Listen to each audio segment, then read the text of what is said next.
Hind everyone, welcome you all to Raksha Pariksha. This is second lecture of our geography video series. In last video, we discussed about our Earth, and in this video, we are going to discuss about the interior of Earth. As we know that the interior of Earth plays a crucial role in formation of our land topography. आज की video में हम देखेंगे कि interior of earth अंदर से कैसा है, मतलब हमारी जो अर्थ है इसके अंदर क्या है, कैसा है, और इसके रिगार्डिंग बहुत सारी चीज़ों की जानकारी आज मिलने वाली है। तो आज की वीडियो भी बहुत अच्छी होने वाली है। अंत तक देखें, और इससे जो क्वेश्चंस एनडीए के एग्जामिनेशन में हमेशा पूछे जाते हैं और पूछे जाते रहे हैं, और भी कॉम्पिटिटिव एग्जामिनेशन में इससे क्वेश्चंस आते हैं। तो चलिए शुरू करते हैं हमारा आज का topic, interior of the earth. हमें कैसे पता चलेगा कि अर्थ के इंटीरियर में क्या है? कुछ तो सोर्स होने चाहिए। तो basically we have two type of source, one is direct source and second one is indirect source.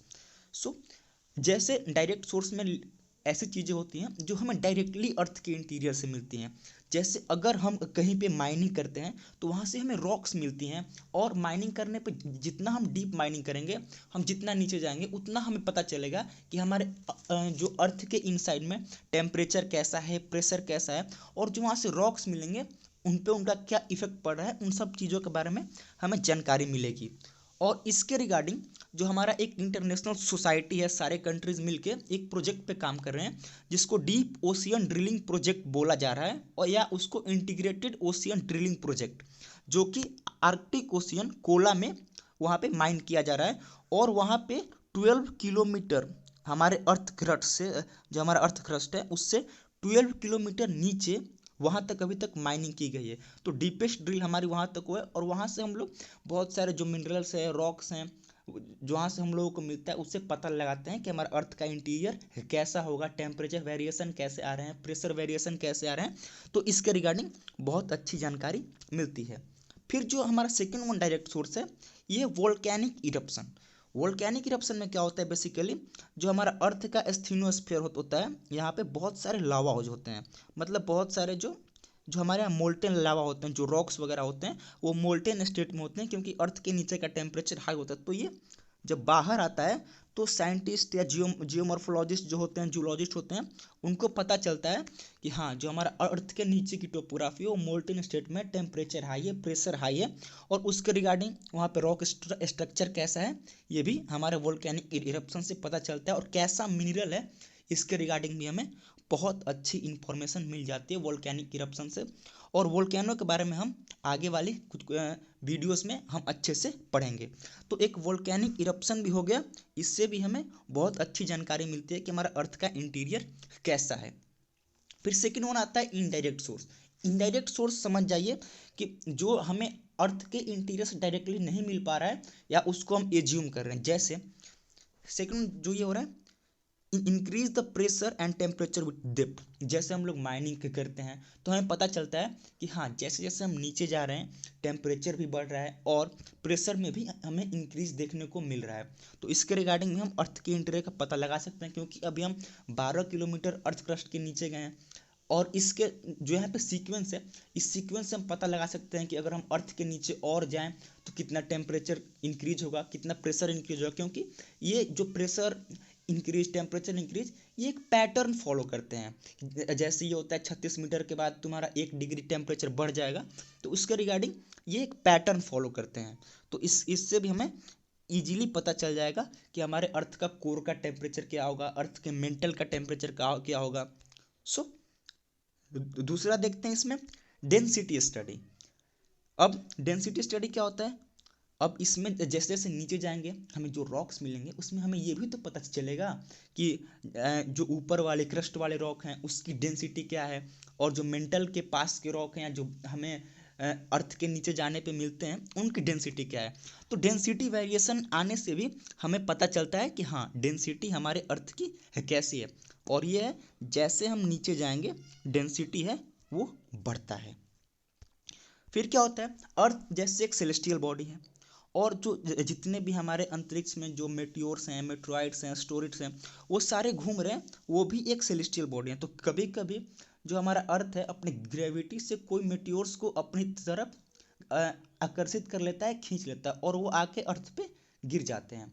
और जब वो अर्थ से टकराते हैं तो हमें एक नया मेटियोर मिलता है। तो जाहिर बात है अर्थ भी एक सेलेस्टियल बॉडी है और मेटियोर भी एक सेलेस्टियल बॉडी है, और अर्थ भी रॉक से बना होता है और वो भी रॉक से बने होते हैं। तो एक बेसिकली वो एक छोटा अर्थ का नमूना हो जाता है। तो उससे भी हम पता कर सकते हैं कि जैसे जैसे हम मेटियोर के कोर में जाएंगे तो क्या वेरिएशन आ रहे हैं। तो उससे हम ये पता लगा सकते हैं कि अर्थ के कोर में जाएंगे तो क्या वेरिएशन आएगा। फिर सेस्मिक एक्टिविटी जिसको हम अर्थक्वेक बोलते हैं, उससे ही हमें पता लगता है। ये हम आज की ही वीडियो में देखेंगे कि अर्थक्वेक से कैसे पता लगेगा कि अर्थ के इंटीरियर में क्या है।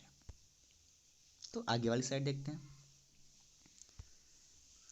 स्ट्रक्चर ऑफ अर्थ इंटीरियर, हमारे जो अर्थ इंटीरियर है उसका क्या स्ट्रक्चर है।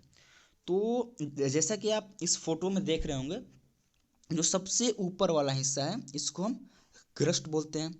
फिर इतना ये जो नीचे वाला हिस्सा एस्थीनोस्फीयर से लेके और येलो वाला हिस्सा दिख रहा होगा इसको हम मेंटल बोलते हैं। और जो लास्ट वाला दो दिख रहा होगा इसको हम कोर बोलते हैं। तो बेसिकली हम अर्थ को 3 भागों में बांटते हैं, क्रस्ट, मेंटल एंड कोर। तो हम सबसे अपर मोस्ट लेयर जिसको हम अर्थ क्रस्ट बोलते हैं उसके बारे में पढ़ेंगे। अर्थ क्रस्ट क्या है? अर्थ का आउटर मोस्ट लेयर है, ये सबसे ऊपर वाला हिस्सा होता है जिसपे अभी हम लोग स्टे कर रहे हैं। ये बेसिकली अर्थ का क्रस्ट होता है। और जो इसकी थिकनेस है ये 5 किलोमीटर से लेके 100 किलोमीटर तक हो सकती है। और 5 किलोमीटर कहाँ पे होगा? जो ओशियनिक क्रस्ट होंगे। वैसे अर्थ का क्रस्ट जो अर्थ का अपर मोस्ट लैंड लेयर है वो जो ओशियन के नीचे होगा, जैसे हमारे बहुत सारे ओशियन है, Pacific ocean, Atlantic ocean, Indian ocean. जो उनके नीचे वाला जो हमारा लैंड का लेयर होगा वो कहीं कहीं 5 किलोमीटर से लेके 12 किलोमीटर तक मोटा होता है। और जो ये हमारा कॉन्टिनेंटल क्रस्ट, जो हमारा लैंड मास, जैसे जितने हमारे कॉन्टिनेंट है ये 30 से 70 किलोमीटर और कहीं कहीं पर 100 किलोमीटर ये थिक हो सकता है। और अगर आप हिमालयन क्षेत्रों में जाएं तो वहाँ पर 70 से ज़्यादा भी मिल सकता है। अब क्रस्ट को भी हम 2 भागों में बांट देते हैं, upper continental crust and lower continental crust. Upper continental crust basically silicon और एल्युमिनियम से बन के मतलब सिलिकॉन और एल्युमिनियम से मिलके बना होता है, जिसको हम सियाल बोलते हैं। इसको आप सियाल इजीली याद कर लीजिएगा, आपको याद रहेगा silicon and aluminium. And the second one जो लोअर कॉन्टिनेंटल क्रस्ट है वो सिलिकॉन एंड मैग्नीशियम से मिलके बना होता है। ये क्वेश्चन बेसिकली एग्जामिनेशन में पूछे जाते हैं। सो ये हमारा अर्थ क्रस्ट का होगा, क्योंकि 5 से 100 किलोमीटर थिकनेस होती है। कॉन्टिनेंटल क्रस्ट मोटा होता है, ओशियनिक क्रस्ट उसके रिगार्डिंग पतला होता है। और ये सिलिकॉन एल्युमिनियम और सिलिकॉन मैग्नीशियम से मिलके बने होते हैं। बस इतनी जानकारी काफ़ी है। फिर सेकेंड वन आता है हमारा मेंटल। मेंटल जो होता है ये क्रस्ट के नीचे होता है और ये लगभग 2900 किलोमीटर 2900 किलोमीटर डीप तक जो हमारे अर्थ क्रस्ट से वहाँ पे ये प्रेजेंट होता है। और ये कहाँ तक होता है? मोस्ट डिसकंटिन्यूटी तक, जो हमारा क्रस्ट से लेके मोस्ट डिसकंटिन्यूटी। इसके बारे में पढ़ लेंगे डिसकंटिन्यूटीज क्या क्या होती हैं आगे वाली स्लाइड में। इसको भी 2 भागों में बांटते हैं, upper mantle and lower mental. Upper mantle को हम बोलते हैं एस्थीनोस्फीयर, जो लगभग 400 किलोमीटर तक होता है, जहाँ से बेसिकली जितने भी सारे वोल्केनिक इरप्शन होते हैं, जितने भी सारे ये वोल्केनो फट गया, ये वोल्केनो फट गया, ये एस्थीनोस्फीयर से होते हैं, क्योंकि मोल्टेन लावा यहाँ पे प्रेजेंट होता है। और मोल्टेन स्टेट में होने के कारण जो अर्थक्वेक की वेव्स होती है यहाँ पे आके डिक्रीज हो जाती है। तो ये जो उनकी वेलोसिटी कम हो जाती है, तो इसके लिए हम क्या बोलते हैं? इसको हम लो वेलोसिटी जोन भी कहते हैं।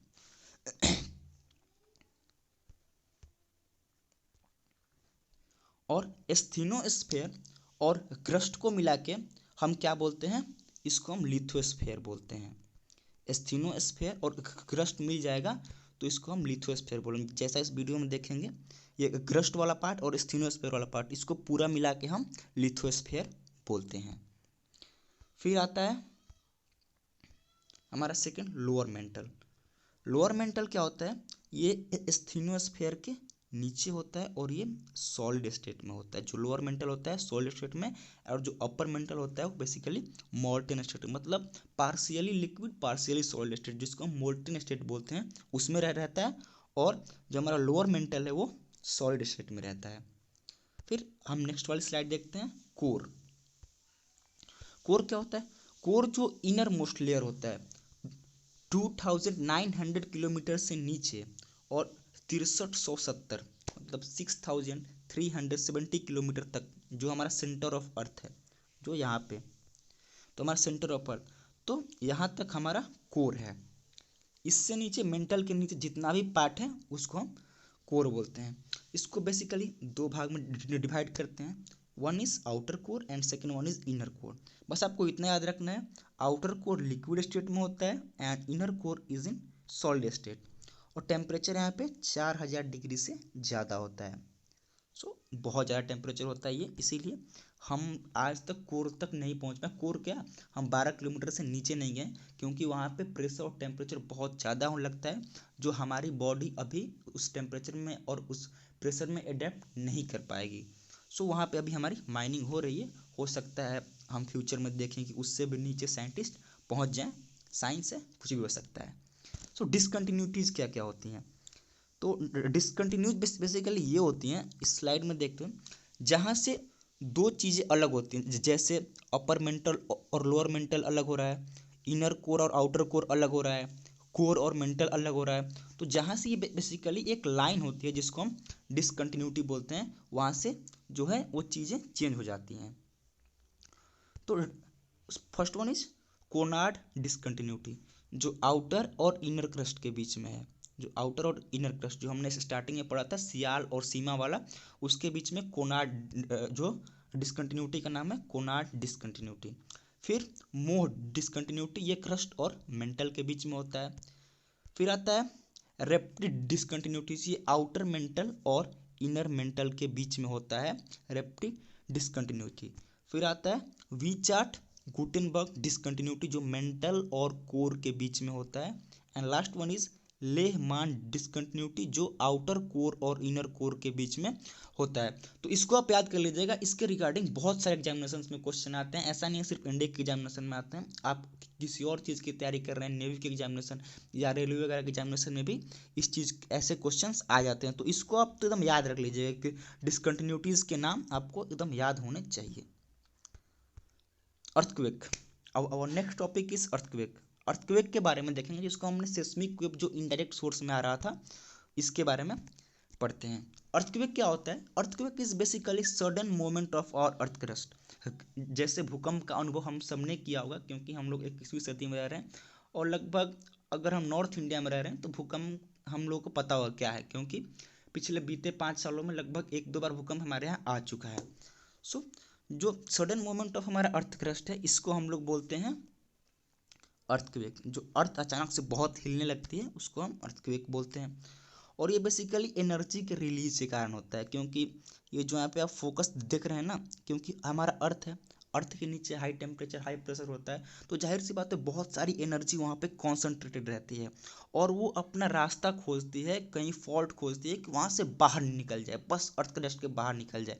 तो उसको कहीं पे फॉल्ट मिलता है तो वहाँ से एनर्जी बाहर को तरफ निकल जाती है, और जैसे एनर्जी बाहर तरफ निकलती है वो वेव्स के फॉर्म में निकलती है, और उस एनर्जी के कारण जो हमारा अर्थ का मूवमेंट होता है। अर्थक्वेक के बहुत सारे कारण हो सकते हैं, जैसे प्लेट टेक्टोनिक्स हो सकते हैं, वोल्केनो हो सकते हैं, जैसे जहाँ प्लेट टेक्टोनिक्स, जहाँ पे अर्थ के दो प्लेट्स ज्वाइन कर रहे हैं, या तो वहाँ पे सबडक्शन जोन बनेगा, यहाँ पे वो डाइवर्जन प्लेट के फॉर्म बनेगा, तो वहाँ पे अर्थक्वेक आ सकता है। फिर उसके अलावा वोल्केनिक, अगर कहीं पे वोल्केनो फट रहा है वहाँ पे अर्थक्वेक आ सकता है। फिर जो फॉल्ट्स बन जाते हैं, जैसे यहाँ पे फॉल्ट हुआ, फॉल्ट उसको बोलते हैं जब हमारा क्रिस्टल रॉक है वो लगभग टूट जाता है, उसमें ब्रेक आ जाता है, तो उसको हम फॉल्ट बोलते हैं। फिर वहाँ से एनर्जी रिलीज हो जाती है, मतलब बेसिकली अर्थक्वेक को ये चाहिए कि कहीं से एनर्जी रिलीज हो। फिर रिजर्वायर इंड्यूस अर्थक्वेक, रिजर्वायर में बहुत सारा पानी होता है और बहुत सारा पानी वहाँ पे स्टोर किया जाता है, हो सकता है कि उस पानी के लोड की वजह से जो वहाँ का क्रिस्टल रॉक है वो टूट जाता है और फॉल्ट बन जाएगा, और जहाँ पे फॉल्ट बनेगा वहाँ पे अर्थक्वेक आएगा। फिर ह्यूमन एक्टिविटीज़, लाइक हम लोग माइनिंग करते हैं और माइन को कोलैप्स कर जाता है, तो वहाँ पर बहुत सारी एनर्जी जो है वो बाहर निकलती है, उसके कारण भी अर्थक्वेक आता है। And second one is explosion, और जहाँ पे हम लोग एक्सप्लोजन करते हैं, लाइक हाइड्रोजन बम का परीक्षण करते हैं या न्यूक्लियर बम जैसे एटॉमिक बम, तो उससे भी अर्थक्वेक आ सकता है। अब जिस पॉइंट पे एनर्जी रिलीज होती है उसको हम फोकस बोलते हैं, जैसा कि आप इस पिक्चर में देखें, फोकस, जहाँ पे एनर्जी रिलीज होगी उसको हम फोकस बोलेंगे, और जो फोकस से सबसे परपेंडिकुलर मीन्स नियरेस्ट जो होगा पॉइंट, उसको हम बोलेंगे epicentre of our earthquake. So earthquake waves, अब अर्थक्वेक जो होता है वो अपने जो जो अपनी एनर्जी है वो वेव्स के फॉर्म में ट्रांसमिट करता है। तो बेसिकली अर्थक्वेक वेव्स जो होती हैं वो, उसको हम लोग एक इंस्ट्रूमेंट होता है जिसका नाम है सिस्मोग्राफ, इससे हम लोग मेज़र करते हैं। और ये बेसिकली टू टाइप्स की वेव्स होती हैं earthquake waves. First one is body waves. Body waves वो होती हैं जिसका जनरेशन फोकस पर होता है, जहाँ पे एनर्जी रिलीज होती है वहीं पे इसका जनरेशन होता है फोकस पे, इसको हम बॉडी वेव्स बोलते हैं। और ये टू टाइप्स की होती है, जिसको P waves means primary wave and S wave secondary waves. जो प्राइमरी वेव होती है वो सिस्मोग्राफ पे सबसे पहले रिपोर्ट होती है, एंड सेकेंडरी वेव जो होती है वो सेकेंड में रिपोर्ट होती है। एंड अर्थक्वेक वेव्स की जो सेकेंड टाइप है वो सरफेस वेव। जब ये प्राइमरी वेव और सेकेंडरी वेव अर्थ सरफेस से कांटेक्ट में आती है तो एक नई सीरीज ऑफ वेव्स बनाती है, एक जो वेव्स का एक नया फॉर्मेशन बनाती है जिसको हम सरफेस वेव बोलेंगे। डिफिनेशन ऐसे देखते हैं, when the wave interact with surface rock and generate a new set of wave is called surface wave. जब ये जो वेव्स होती हैं पी एन एस वेव, वो सरफेस रॉक से कांटेक्ट में आके एक नई सीरीज बनाती हैं वेव्स की, इसको हम सरफेस वेव बोलते हैं। और ये सरफेस के अलोंग मूव करती हैं, लाइक ये हो गया अर्थ, तो ये अर्थ सरफेस के अलोंग मूव करती हैं। और ये जो होता है जो अंदर से आती हैं, और जो पी एन एस वेव अंदर से आती हैं, और जो ये सरफेस पे हमेशा मूव करती हैं, जो सरफेस वेव जिसको हम बोलते हैं। और ये एकदम बेसिकली साउंड वेव मान लीजिए आप, साउंड वेव की तरह होता है कि इसकी जो वेलोसिटी है वो अलग अलग मीडियम में जाने के बाद इस वेलोसिटी इसकी चेंज होती रहती है, मतलब अलग अलग डेंसिटी की जो मीडियम्स मिलेंगे यहाँ पे वो वेलोसिटी इसकी चेंज होती रहेगी।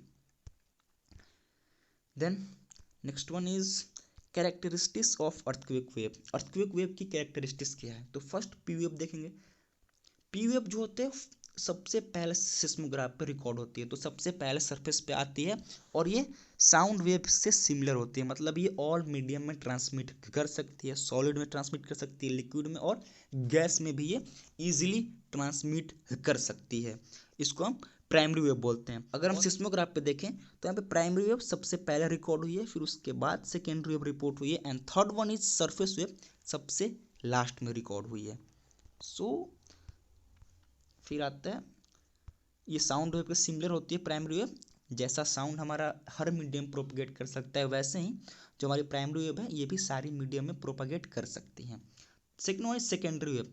सेकेंडरी वेव प्राइमरी वेव के आने के कुछ देर बाद आती है, और ये सिर्फ सॉलिड मीडियम से ट्रेवल करती है, ये लिक्विड से ट्रेवल नहीं करती है। और इसी का फ़ायदा होता है कि हमें, हमारे साइंटिस्ट को, हमारे जियोलॉजिस्ट हैं उनको अच्छे से अर्थ सरफेस के बारे में, जो अर्थ इंटीरियर है उनके बारे में अच्छे से जानकारी मिलती है कि हमारा अर्थ का कुछ हिस्सा जो है वो लिक्विड फॉर्म में, क्योंकि जो हमारी सरफेस वेव है ये कहीं पर रिपोर्ट होती है, कहीं पर रिपोर्ट नहीं होती है।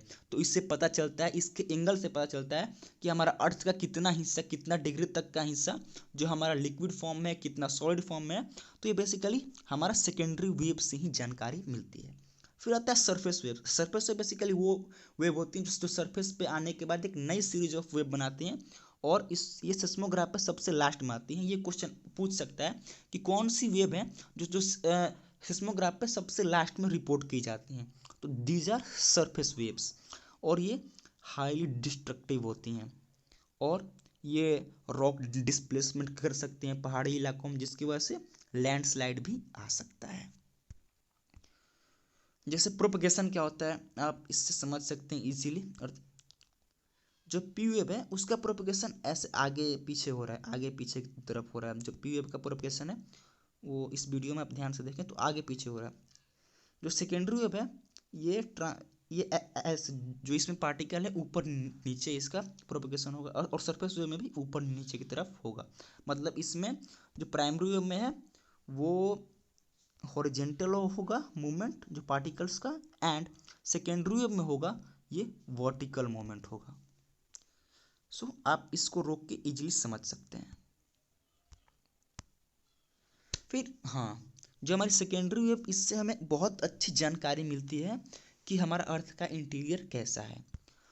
तो ये प्राइमरी वेव्स का प्रोपगेशन देखें, जो प्राइमरी वेव का शैडो जोन क्या क्या है।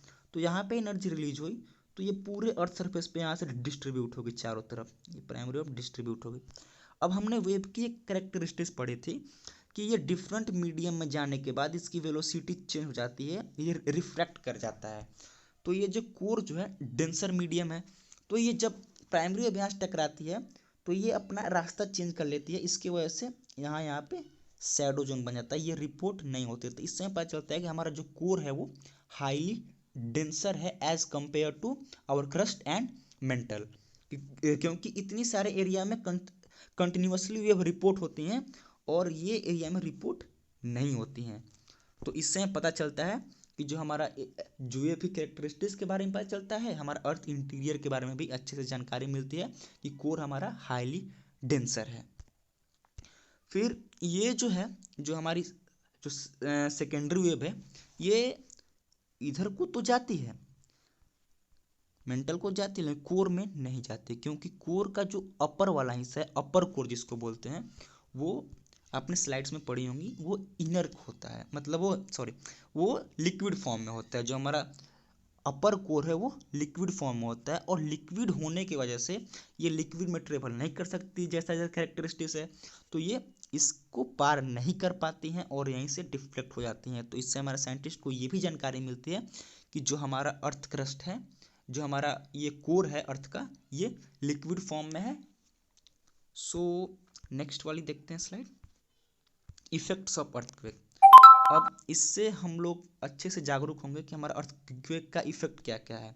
जैसे ग्राउंड शेकिंग होता है, सॉइल लिक्विफिकेशन होता है, ग्राउंड शेकिंग मतलब धरती हिलता है, सॉइल लिक्विफिकेशन जैसे कहीं कहीं पे जो सॉइल होगा वहाँ पे अगर पानी प्रेजेंट होगा तो कंपन होने के कारण, वाइब्रेशन के कारण वो लिक्विफाई हो जाता है, मतलब इजीली उसमें मिल जाता है, और सॉइल इरोजन भी आपको देखने को वहाँ पे मिलता है। अगर आप ग्लेशियर वाले इलाके में जाएँ, पहाड़ों पर जाएँ, तो वहाँ पे एवलांचेस देखने को मिलेंगे कि बर्फ़ का पहाड़ टूट जाते हैं।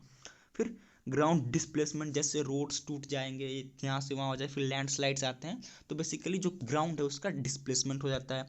डैम का डिस्ट्रक्शन हो सकता है, अगर अर्थक्वेक आया रिजर्वायर इंड्यूस्ड, वहाँ पर डैम टूट गया जिसके कारण उसके जो फ्लड प्लेन्स में बहुत ज़्यादा फ्लड आ जाएगी। फिर स्ट्रक्चरल कोलैप्स, जैसे जो हमारे घर वगैरह हैं वो टूट जाते हैं अर्थ में, तो ये बेसिकली अर्थक्वेक के डिस्ट्रक्शन होते हैं। हाँ, and last one is one of the most important, tsunami. Earthquake के कारण सुनामी आती है, जैसे समुद्र में अर्थक्वेक आता है तो जो उसके आसपास के कोस्टल एरियाज होते हैं वहाँ पे जो हाई टाइड्स होते हैं वो हिट करती हैं, जिसको हम सुनामी बोलते हैं, तो वहाँ पे सुनामी आती है। फिर अर्थक्वेक को हम मेज़र कैसे करते हैं, तो जो अर्थक्वेक वेव्स है उसको तो हम सेस्मोग्राफ पे मेज़र करते हैं, हमने पहले पढ़ा। लेकिन जो इसकी इंटेंसिटी है, मैग्नीट्यूड है, जो नंबर होता है 0 से 10, जैसे हम लोग न्यूज़ में सुनते हैं कि इतना रेक्टर स्केल का भूकंप आया, इतना रेक्टर स्केल, इसका 8.5 था, इसका 6.5 था, तो उसको हम रेक्टर स्केल में मेज़र करते हैं। हर चीज़ का एक स्केल होता है, उसको हम रेक्टर स्केल में मेज़र करते हैं।